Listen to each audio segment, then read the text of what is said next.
اعوذ باللہ من الشیطان الرجیم بسم اللہ الرحمن الرحیم رب اشرح لی صدری ویسر لی امری واحلل عقدۃ من لسانی یفقہوا قولی۔ 5 ذی القعدہ، اسلامی تاریخ۔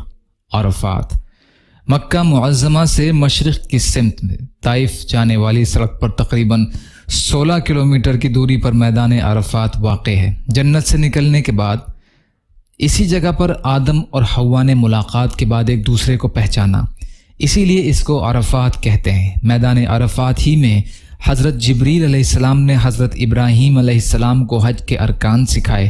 اسی میدان میں صحابہ کرام رضی اللہ عنہم کو دین کے مکمل ہونے کی خوشخبری دی گئی، اور یہیں رسول اللہ صلی اللہ علیہ وسلم نے اپنی اونٹنی پر سوار ہو کر حجۃ الوداع کا وہ تاریخی خطبہ دیا جس میں تمام جاہلانہ رسموں کا خاتمہ فرمایا اور دنیا انسانیت کو ایک دوسرے کے حقوق و فرائض انجام دینے کی تعلیم دی، اور اپنی امت کو اللہ کے سامنے رونے اور گڑ گڑانے کا سلیقہ سکھایا۔ اور اسی جگہ پر قیامت کے دن میدان حشر قائم ہوگا اور بندوں کا حساب و کتاب ہوگا۔ دنیا بھر سے حج کرنے والے 9 ذی الحجہ کو اسی میدان میں پہنچ کر فریضہ حج ادا کرتے ہیں۔ عرفات میں ٹھہرنے کو وقوف عرفہ کہتے ہیں۔ زوال سے لے کر غروب آفتاب تک یہاں ٹھہرنا ضروری ہے۔ اللہ کی قدرت، سمندری مخلوق کی حفاظت۔ اللہ تعالیٰ اپنی مخلوق پر بڑا رحیم و کریم ہے۔ وہ اپنی مخلوق کی ہر طرف سے حفاظت کرتا ہے، چاہے وہ زمین کی مخلوق ہو یا سمندر کی۔ سمندر کے بارے میں یہ بات بڑی عجیب ہے کہ جاڑے کے موسم میں جب سخت قسم کی سردی پڑتی ہے اور پانی بڑی تیزی سے جم کر برف بننے لگتا ہے تو یہ خطرہ پیدا ہو جاتا ہے کہ پورا سمندر جم کر برف بن جائے گا، جس سے ساری سمندری مخلوق مر کر ختم ہو جائے گی۔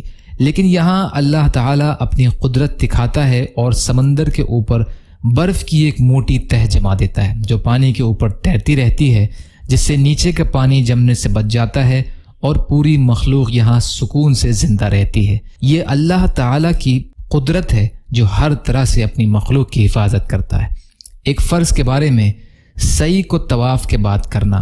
حضرت ابن عمر رضی اللہ عنہ سے روایت ہے کہ رسول اللہ صلی اللہ علیہ وسلم خانہ کعبہ تشریف لائے تو اس کے 7 چکر لگائے اور مقام ابراہیم کے پیچھے 2 رکعت نماز ادا کی، پھر صفا اور مروہ کے درمیان سعی کیا اور فرمایا، تمہارے لیے رسول اللہ صلی اللہ علیہ وسلم کی ذات میں بہترین نمونہ ہے۔ نسائی کی روایت ہے۔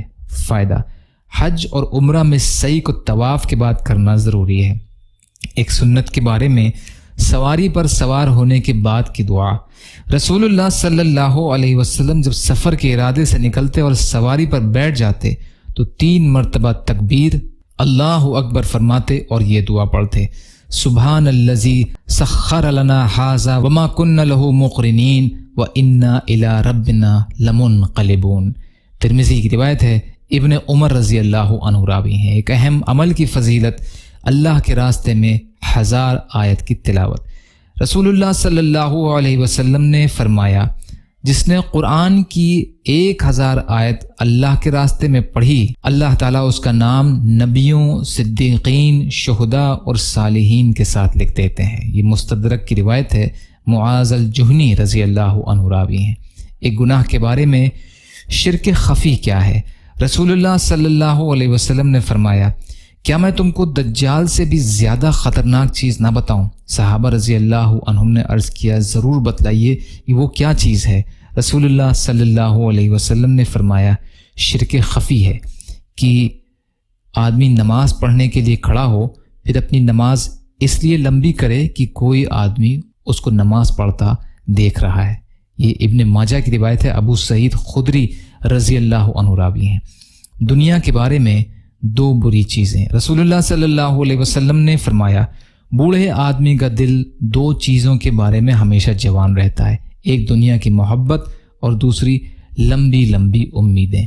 بخاری کی روایت ہے۔ ابو ہریرہ رضی اللہ عنہ راوی ہیں۔ آخرت کے بارے میں جنت کے پھل اور درختوں کا سایہ۔ قرآن میں اللہ تعالیٰ فرماتا ہے، متقیوں سے جس جنت کا وعدہ کیا گیا ہے اس کی کیفیت یہ ہے کہ اس کے نیچے نہریں جاری ہوں گی اور اس کا پھل اور سایہ ہمیشہ رہے گا۔ سورہ رات کی آیت کا ترجمہ۔ طب نبوی سے علاج، اجوا کھجور سے زہر کا علاج۔ رسول اللہ صلی اللہ علیہ وسلم نے فرمایا عجوا کھجور جنت کا پھل ہے اور اس میں زہر سے شفا ہے، زہر سے شفا ہے۔ ترمذی کی روایت ہے، ابو ہریرہ رضی اللہ تعالیٰ عنہ راوی ہیں۔ یا اللہ ہم سب کو کہنے سننے سے زیادہ عمل کی توفیق عطا فرما۔ یا اللہ جو مظلوم ہیں، پریشان حال ہیں، بیمار ہیں، قرض میں ہیں، بے روزگار ہیں، محتاج ہیں، ان کی مدد فرما۔ یا اللہ جو مانگا وہ بھی عطا کر دیجئے، جو بھول گئے ہوں اپنے فضل کرم سے عطا فرمائیے، صبر اور شکر اور اچھی طرح عبادت کرنے والا بنائیے، آپ کی خوشنودی والی شہادت کی موت کا درجہ عطا فرمائیے۔ یا اللہ اپنے حلال میں سے دیجئے، اپنے حرام سے بچائیے، اپنے غیر سے بے نیاز کر دیجئے۔ یا اللہ آپ جو بھی فیصلہ ہمارے لیے فرمائیں اس کا انجام بہتر فرمائیے، اپنی شان عطا فرما دیجئے، خاتمہ بخیر کرا دیجئے، برحمتک یا ارحم الراحمین۔ لا الہ الا اللہ محمد رسول اللہ۔ السلام علیکم۔